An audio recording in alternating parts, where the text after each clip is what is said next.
I'm Dana Healy, and you're listening to Cities Speak.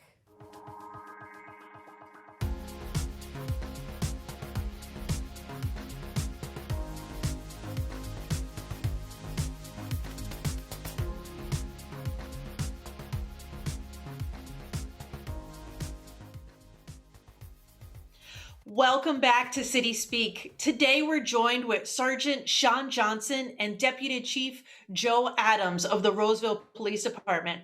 Sergeant Johnson is a supervisor of the Community Action Team, and Deputy Chief Adams oversees training, professional development, as well as a myriad of other departments within the Roseville Police Department. Gentlemen, thank you so much for joining us today. Yeah, thank you for having us. We're really excited to talk about our new program with you here today.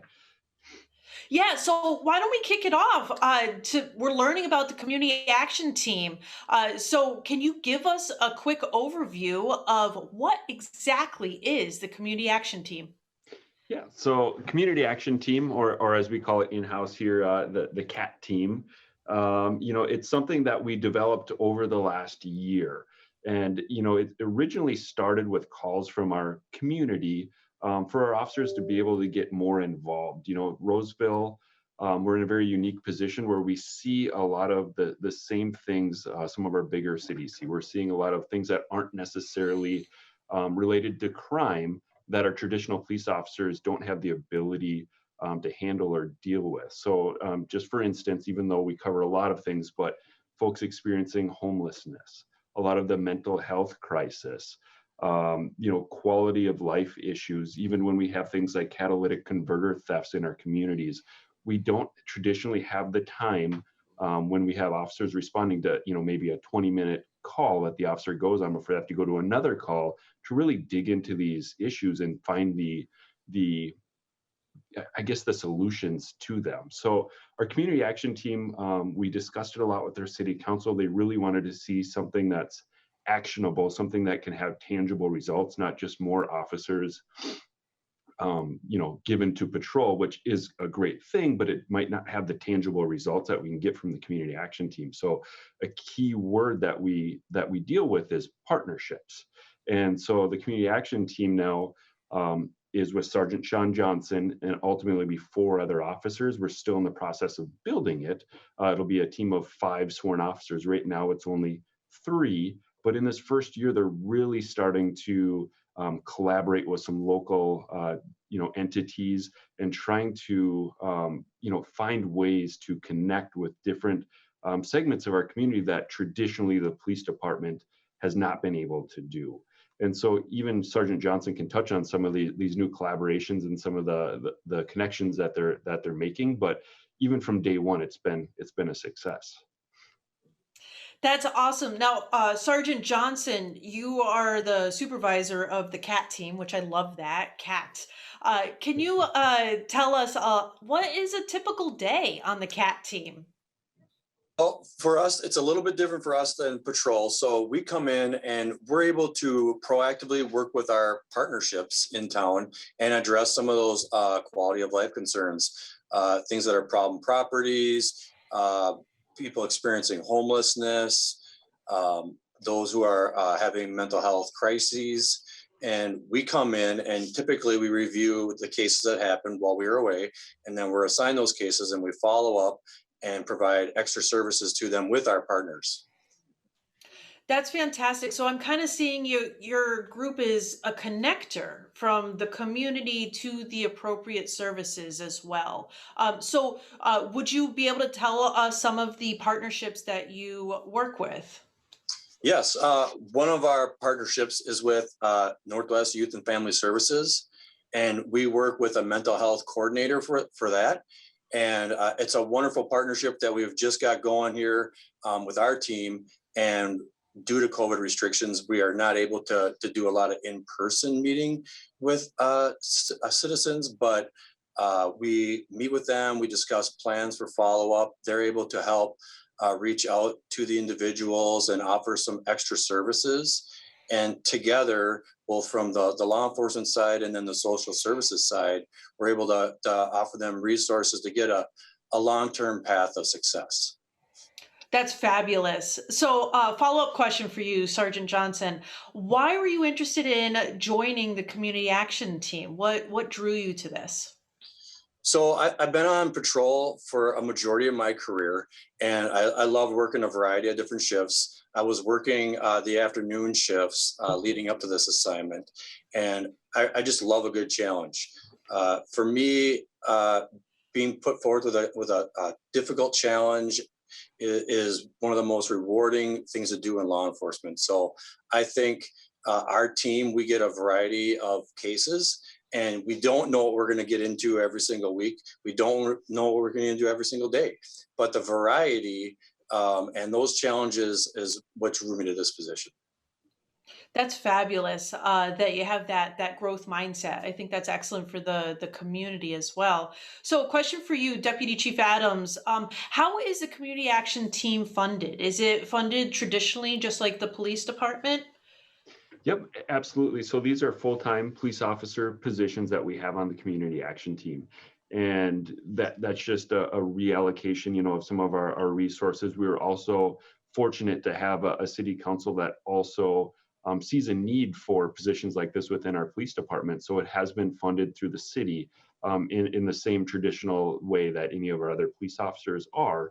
But kind of like I had discussed, we really saw a need to start to work outside the box. I mean, that's coming from calls from our community from all across the country, really, is to try to reimagine and find new ways to connect with our community and find solutions to some of these issues that aren't necessarily criminal in nature, right? And so, even though police sometimes aren't the best answer for some of these, when someone calls 911, we're the ones that respond, right? And I think as a police department, we have a duty to try and equip our officers and try to serve our community in the best fashion possible.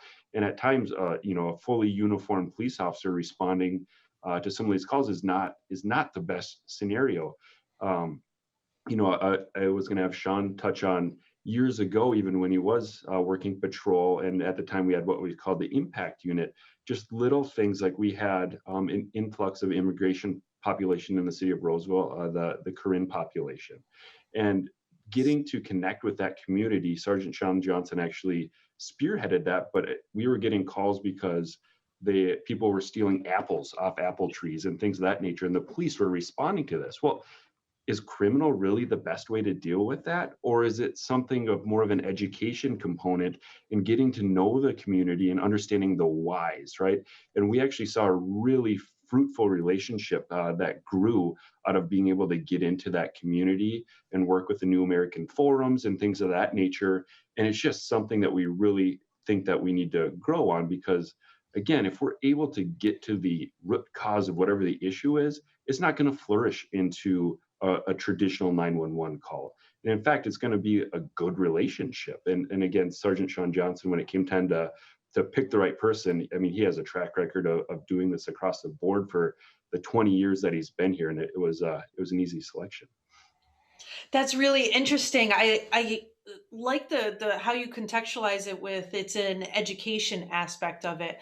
I'm curious. So when an officer is dispatched for the community action team, will they come in full uniform, or you do like a sharp polo, or does that look different?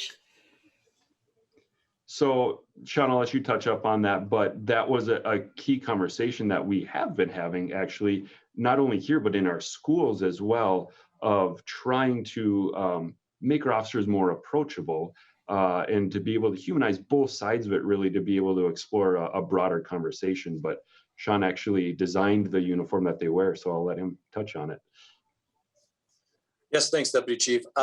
Yes, so one of our goals on the team is to make ourselves more approachable and try to be able to work better with the communities that we are serving and those who are experiencing both mental health crises and homelessness, and right down to when we're working in the communities that have new immigrants that have come into town.